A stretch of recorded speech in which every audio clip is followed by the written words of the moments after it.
If position classification and motivation define the individual organizational relationship, then compensation quite literally quantifies it. Earnings affect a person not only economically, but socially and psychologically, because they are a concrete indicator of employee value to the institution, purchasing power, social prestige, and sadly, perhaps even self-worth. Payroll expenses likewise represent a substantial investment on the part of an organization and often constitute the majority of its budget. Accordingly, a compensation system should aim to align individual and organizational objectives, an ideal that may be difficult to achieve when many elected officials have little experience in large public organizations. Nevertheless, dilemmas in managing compensation are of paramount importance. Trends in performance accountability and staff reduction suggest that supervisors and employees will determine resolution of these issues, with human resource management experts serving as consultants, not controllers. It will no longer do to blame controversial decisions on the personnel office. Organizations have the right to expect staff to be as productive as possible, and individuals have the right to be fairly compensated. Thus, a value-added remuneration system should optimize the balance between institutional constraints and personal expectations by creating value for both the organization and its members.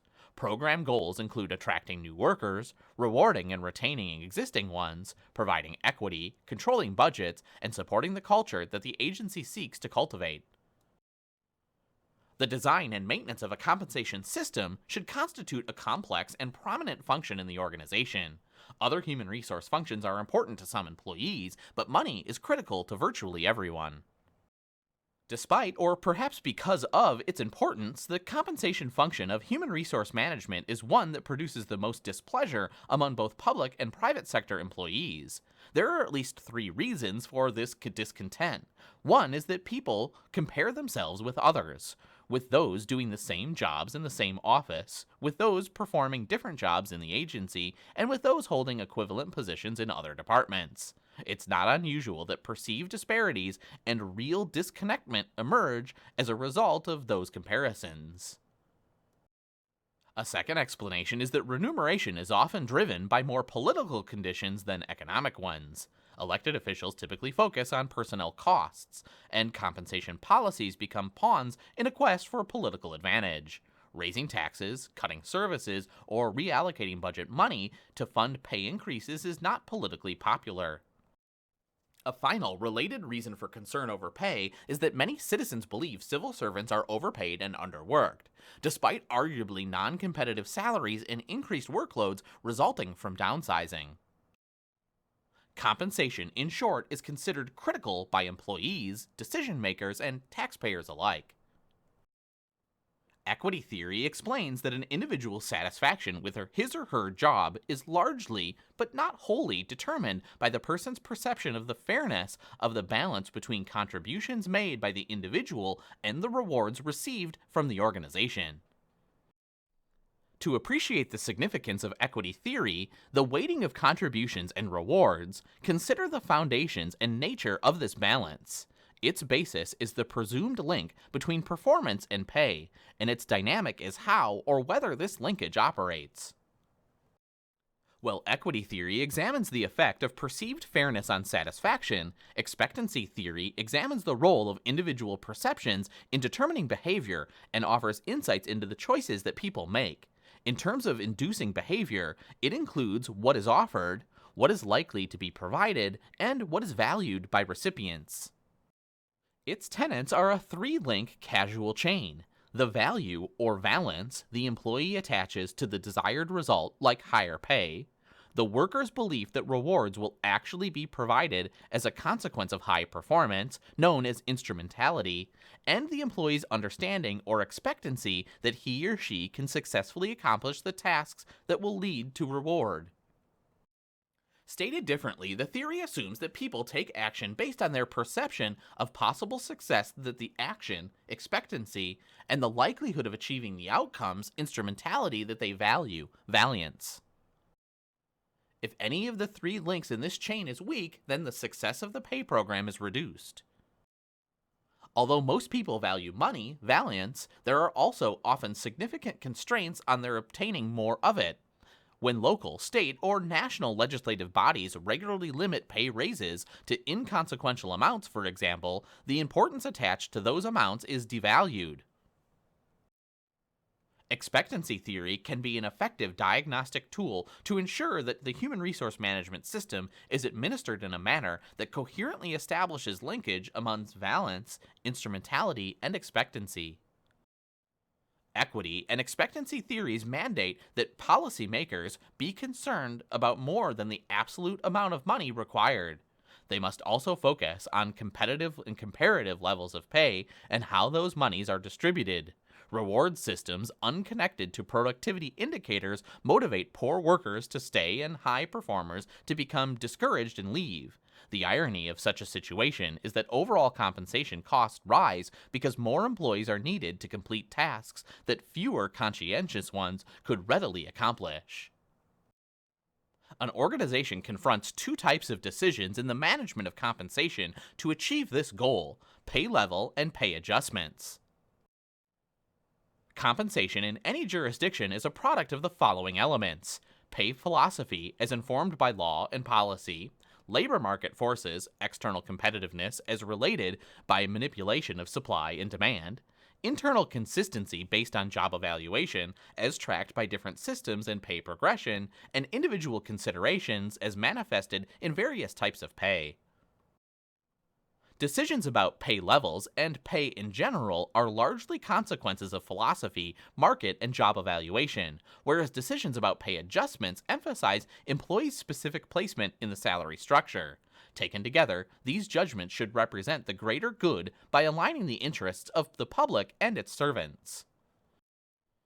Pay systems then reflect not only law, but policy, and also comparisons of similar jobs in different organizations through annual salary surveys, known as external competition, comparisons of content among jobs within the agency through job evaluation techniques, known as internal consistency, and comparisons among employees in the same job category in the same organization through measures of seniority, merit, skill, and temporary pay or individual considerations. It is important to keep in mind that there are no absolute measures of job value. For things like temperature and weight, instruments are both reliable and valid. Job value is best a relative or comparative measure. Instead, what exists in many organizations are inconsistent mixes of fair pay criteria. Organizations can lead, match, or lag behind what other employers offer employees. In sharp contrast to the strategies of governments in some other advanced democracies, the approach in U.S. governments has generally been to limit pools of job candidates to those prepared to accept that salaries in the public sector are frequently not competitive.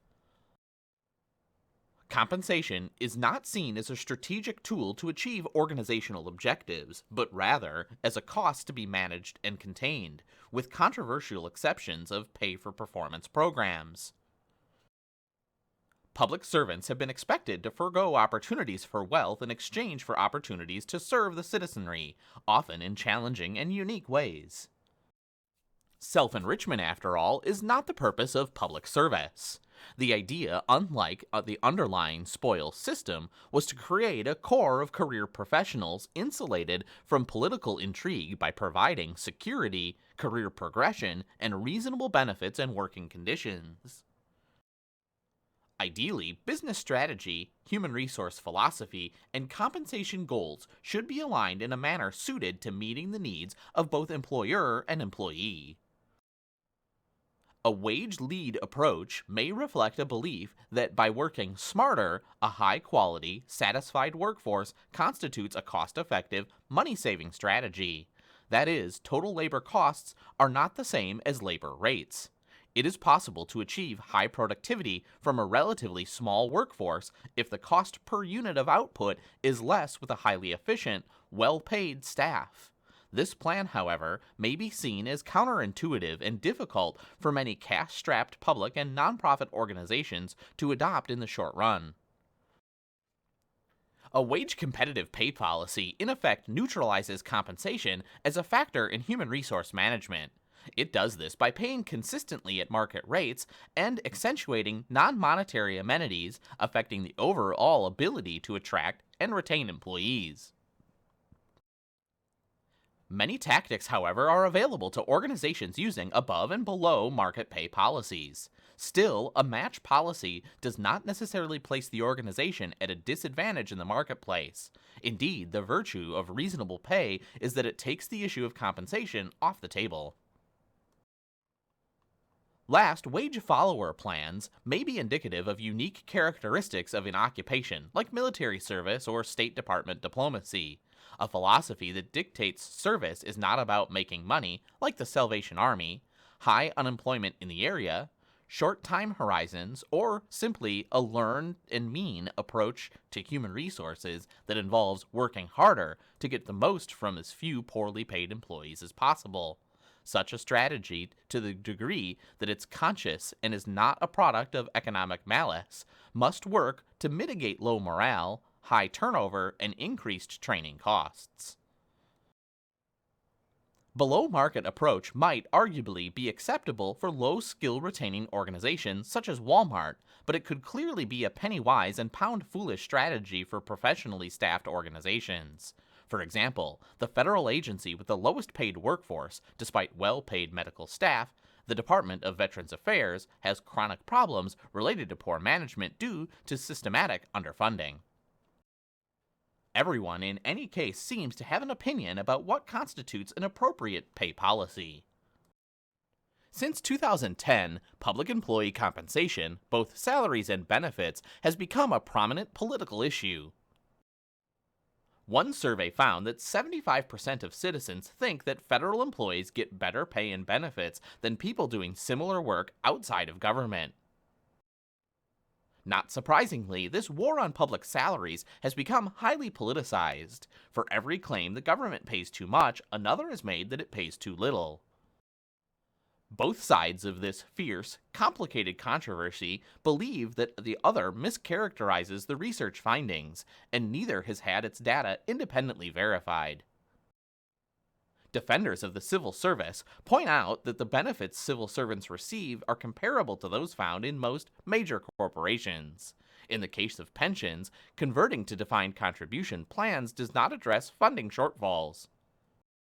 Arbitrarily cutting pensions, which are delayed salary payments promised to civil servants in exchange for lower pay, is a betrayal of those who choose public service over higher business salaries. It's important to recognize that there may be no lasting solution to pay and benefit issues because, even as some critics acknowledge, government is not and cannot be subject to market forces in the way that business is. The compensation debate, in the end, is a proxy fight for what role government should play in society, a dispute not likely to be resolved by data and sweet reason alone. When interpretations are driven by conviction, and conviction becomes the basis for disagreement, consensus is unlikely. Occupations exist in different labor markets, none of which is absolutely free. Supply and demand are affected by public policy related to levels of spending, focus on expenditures, and types of labor preferred. Another factor altering the labor market is the presence of contracts and laws that give some workers a measure of stability. Finally, private sector financial bubbles and busts certainly play havoc with labor markets. The overall public labor market may be constituted in different ways depending on organizational needs. 5 labor market dimensions, or submarkets, can be identified. Governments use a lot of people who become highly skilled at the functions of government itself and who do specialized white-collar work. This submarket includes those with the appropriate educational background, almost always a bachelor's, and if not a master's degree for supervisory positions, who are skilled and experienced. The staff and clerical labor submarket includes administrative support personnel who are responsible for maintaining local finances, processing HR paperwork, and organizing routine unit functions. A third category is blue-collar wage labor consisting of skilled laborers requiring certifications or apprenticeships and unskilled workers. Executives are a fourth submarket comprising both highly qualified and experienced executives such as city and county managers and those with political connections, policy skills, organizational change expertise, and are publicly renowned. Professional and high-level craft occupations requiring licensure are the final market type, and in fact may be a series of small submarkets related to high-skill and high-demand jobs in areas such as medicine, law, engineering, and finance. There's a considerable variation in the actual use and blending of these categories. The Bureau of Labor Statistics, or BLS, provides data on wage average by sectors, industries, and regions throughout the year. Most states have equivalent agencies that furnish even more localized information. Organizations, in addition, do their own salary surveys or may do them for self-defined benchmark groups. Although salaries form the foundation of most employees' perceptions of pay, accurate estimates of external equity cannot focus solely on salary data. Historically, low public salaries have been partially offset by benefits, usually untaxed or tax-deferred, because their costs can often be put off by lawmakers and therefore less visible to voters than pay increases. Government benefits are often inferior to those in business, and whatever perceived advantages the public sector has held as a benefit-rich, salary-poor employer are being eroded by increasing employee costs and diminishing coverage. The determination of external equity, in short, should recognize that although conventional free market supply and demand theories seem simple, in practice there's no single labor market, there are many. And no sooner has one determined what the market is than it changes. Salary assessment tools are at once problematic and valuable. Benefit programs, although, are hard to quantify and to compare, constitute a significant and often controversial part of compensation. Some form of job evaluation method is used to assess the value of jobs systematically and assign jobs to salary grades, which in turn are given a range of salaries. This procedure defines an internal value hierarchy based on comparisons of jobs by their contribution to organizational objectives. Internal equity, then, rewards jobs of equal value within the same amount and pays jobs of different values according to some sets of acceptable factors. All systems of job evaluation, the most widely used of which is the point factor method, are premised on the need to identify criteria relative to job value. Jobs are then ranked in the hierarchy on these criteria. The scope of job evaluations varies substantially. With a single job or classification is changed based on the differences between it and a job or classification in the outside market, this is called a market adjustment. Or it may simply be the result of a counteroffer to an employee with another job prospect. When a change is made based on the fact that an incumbent is in the job that is out of alignment with other similar jobs, it's known as an equity adjustment. Finally, when an organization attempts to reassess and recalibrate its entire system of job worth, it undertakes a comp and class study. Pay schedules attempt to provide fairness and some degree of predictability in the system. A lockstep approach uses pay levels or grades. It emphasizes longevity, orderliness, and predictability. Each employee is placed into a job that has a specified grade. Integrated systems try to balance longevity and managerial discretion. Cost of living adjustments are given annually to maintain external equity, since inflation is a characteristic of modern economies. They are a way to maintain the compensation system with no developmental dimension. These adjustments are provided to all employees, and simultaneously all salary grade scales are adjusted for new hires. In economic terms, failure to provide cost of living adjustment is the equivalent of a pay reduction. In practice, COLAs often lag at least a year behind inflation. While some governments try to keep up with inflation annually, it is typical for policymakers to provide either an adjustment less than inflation or none at all.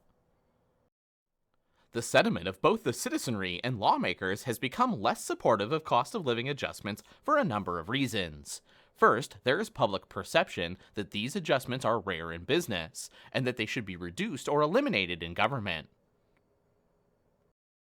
Second, not only is there support for reducing or skipping COLAs in tight budget years, but also there's not been much interest in keeping up with salary inflation losses to keep employees whole. Since merit based pay is politically more palatable, a single proof of funds based primarily on merit may be approved. Longevity pay is furnished on the basis that an employee's value has increased for the organization as a result of experience. Such raises recognize that recruitment and training are expensive, institutional knowledge is valuable and difficult to replace, loyalty to the organization is important, and a team ethic with relatively equal raises should not be ignored.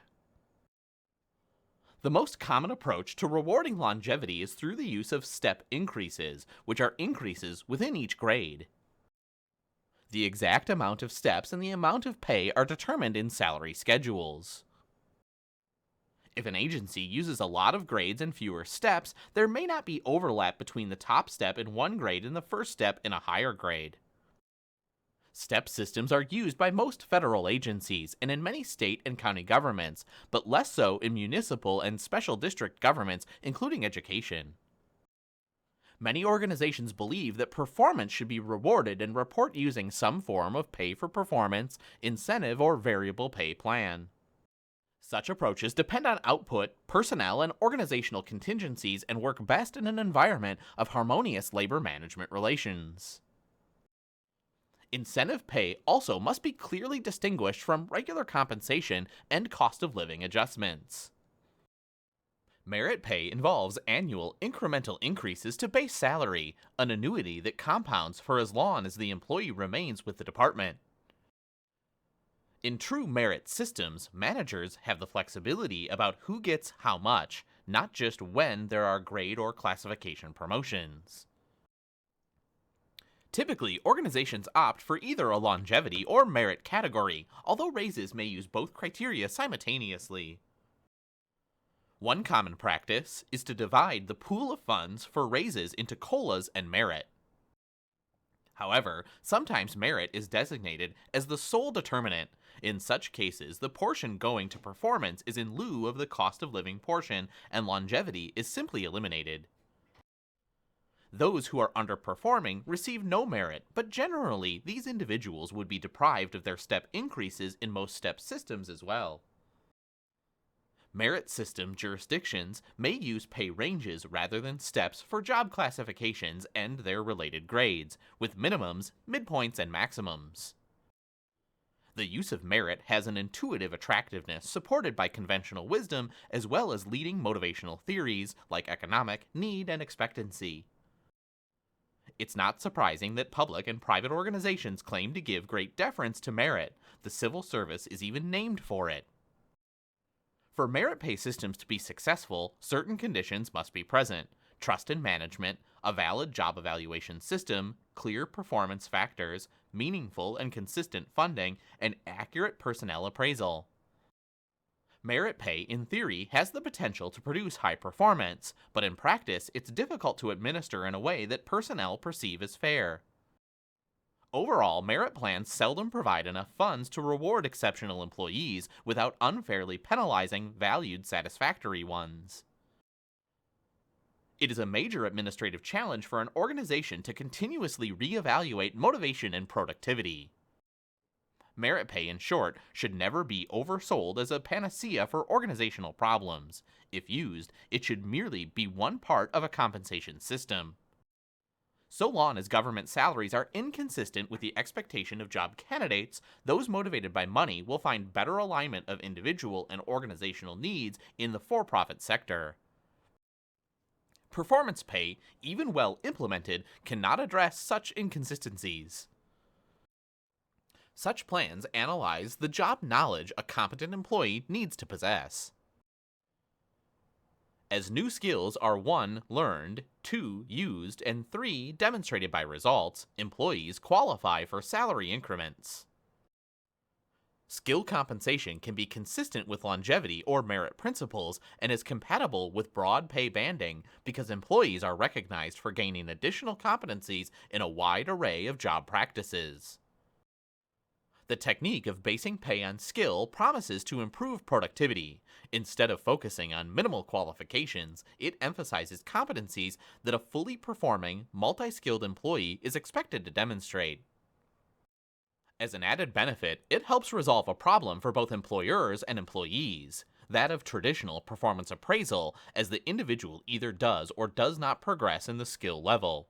It should be noted that this form of pay may add to labor costs, at least in the short term, until increased productivity manifests itself. Although few studies have validated skill based pay systems, they're growing in popularity, especially in organizations that focus on participatory management and teamwork. These plans are not, then, a panacea for two reasons. First, intrinsic concerns include the frustration that occurs when newly achieved skills go unused or when employees top out of the program with no further opportunity to earn raises. Note also that it's far more difficult to determine external equity in this approach to pay. Bonuses can be awarded based on high levels of individual productivity, performance awards, or can result from the distribution of savings to the organization, gainsharing, where the benefits are distributed to groups or even the whole organization. Performance awards are akin to merit increases in that they are competitive and unequally distributed. The difference is that they may be earned each year and they do not contribute to base salary. They are used extensively at the federal level and for executive pay in state and local governments. In gain-sharing pay plans, the organization and its employees divide the greater than expected gains realized through productivity and/or cost reductions. Gain sharing, in short, is designed to accomplish the same objective as individual incentives, the linking of rewards with performance. To succeed, the technique requires a high degree of organizational trust as well as widespread information distribution. Although not widely used, gain sharing carries genuine potential to create a flexible, proactive, problem solving workforce. This is one of many areas, however, where rhetoric and reality collide. For incentive programs to be successful, a cultural change is required to overcome the suspicion and cynicism with which these plans are currently viewed. Differential pay is additional pay for special work conditions based on time, location, responsibilities, or deference to special needs or employee considerations. It is considered temporary and not part of base pay. However, employees may be eligible for differential pay for long periods or even their entire careers, and some compensation systems allow differentials to be used in calculating pensions, a practice curtailed by recent pension reforms.